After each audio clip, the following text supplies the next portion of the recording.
Hi guys, for the first activity in this course, we were asked to find 5 articles or documents that are related with the topic that we want to develop in our thesis. All this is because with these 5 articles, we are going to formulate our research question. The articles that I found are related with outsourcing, globalization, and culture. The first article that I found very interesting is called "Decolonizing Culture, Euro-American Psychology and the Shaping of the Neoliberal Self in India." The sample that they used in this study were young India workforce, and the data collection technique was secondary data. In their analysis, they want to show or identify how specific American psychological discourses of self and identity are now part of the workforce in emerging countries and economies such as India. In the results, they found that corporate cross-cultural psychology is filtering into the society, especially in the young population. This is happening because of the growing outsourcing industry in India. Also, because big American companies are taking place in this country, and now this is affecting not just the work life of the young people, also their personal lives and their psychological life. The limitation that this study has is that the sample is very general, so there is not a specific study for each social class, and we have to remember that in India, social classes are very important. They are part of their culture and they are part of how the society works. So yes, this study is not very specific about that. Also, a gap in the literature that I found is although they mention how globalization has affected psychologically life in Indian workers, the article doesn't go deeper in this topic, and they don't have really data on or statistics that they can show or prove real life examples about this. The second study chosen for this activity is the effect of inter- and interorganizational distances on success of offshore outsourced innovation, a configurational approach. The sample that they used in this study were North America, Europe, and the Asia Pacific. And the data collection technique that they applied was surveys. For the analysis of this study, while many studies focus on individual traits associated to outsourcing and offshore functions, namely physical, temporal, and physical distances, this paper focused on studying the interrelation of all these distances to focus on the best configuration of both physical and physical distances. The study found the organization with a high spatial distance in combination with low physical distance generally had the best results. These results looked at both temporal distance as well as a physical distance.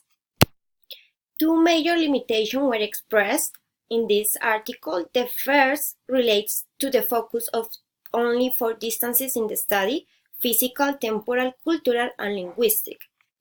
And the second limitation relates to the survey's data not have financial and innovation outcomes.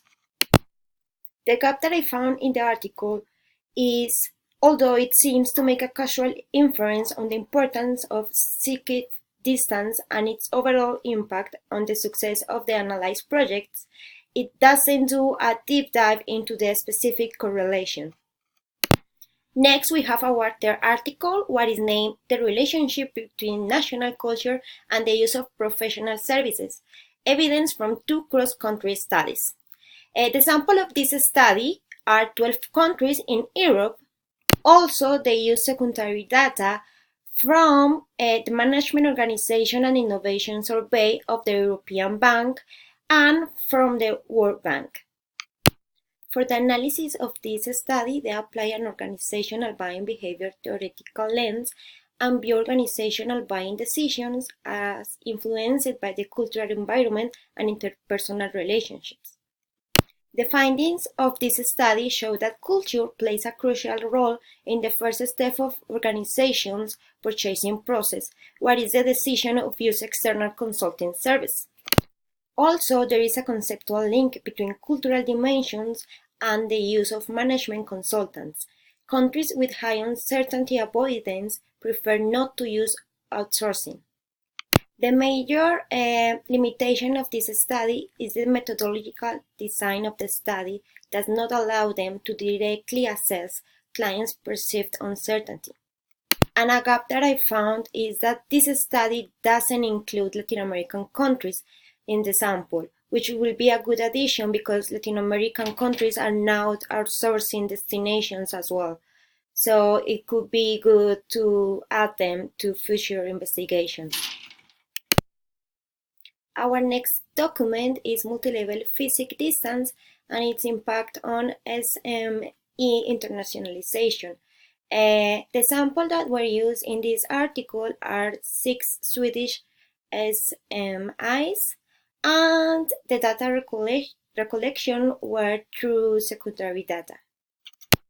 In the analysis of this study, we found a deep dive in the physics distance on multiple levels between the home market and the target market, also incorporating trust between the SMI and bridge maker and knowledge between bridge maker and target market to successfully launch in the target market. In the findings of this paper, we have that the driving factor for market selections is opportunities in the target market, not physical distance between founder and the target market.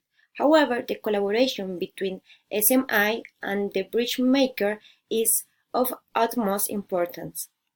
Regarding limitations, the study said that this is a starting point in the exploration between SMI and bridge maker. Further exploration into different levels of other levels of physical distance in that relationship can we work on. The gap found in this article is that the research focuses on European data. Opportunities in other regions can be developed as well and can involve larger physical distance in terms of culture, tariff and transportation cost, and greater physical distance leave a gap that could be explored. Last but not least, our fifth article is understanding the formation of physical distance perceptions. Are country level or individual level factors more important? The sample of this study is Argentina, Australia, Austria, Belgium, Brazil, Canada, China, Denmark, France, Germany, India, Italy, Japan, Mexico, the Netherlands, Norway, Poland, Russia, South Korea, Spain, Sweden, Switzerland, Turkey, the United Kingdom, and the United States. And the recollection data that they used were surveys. The analysis of this study is a close look into what factors should be most observed when making physical distance comparisons. Country-level factors such as geographical distance, cultural distance, institutional distance, and economic distance, or more individual characteristics such as social comparison, direct exposure, experience to that country, and social learning. Ultimate study is one of should the physical distance be more of a study of a personal perception of the distance, or should an organization base that determination more on country and aggregable level data? In the findings, we have that an individual manager's perception are decisively influenced by the macroenvironment of his or her country of origin, and the manager's nationality acts as the shared social category. The familiar environment of the home country serves as the key benchmark for comparison with foreign countries. Also, the greater economic, cultural, institutional difference and geographic distance between the manager's home country and the foreign country, the greater the perceived physical distance will be. In the limitation of this study, they point out that the study was done against English-speaking managers, as a point of reference for individual perception in physical distance. Regarding the gaps in this study, the study was done against the world's top 25 economies. However, smaller countries with smaller economies may produce different results. After choosing, reading at the detail, and finding gaps in these articles, I'm going to propose my research question for this activity.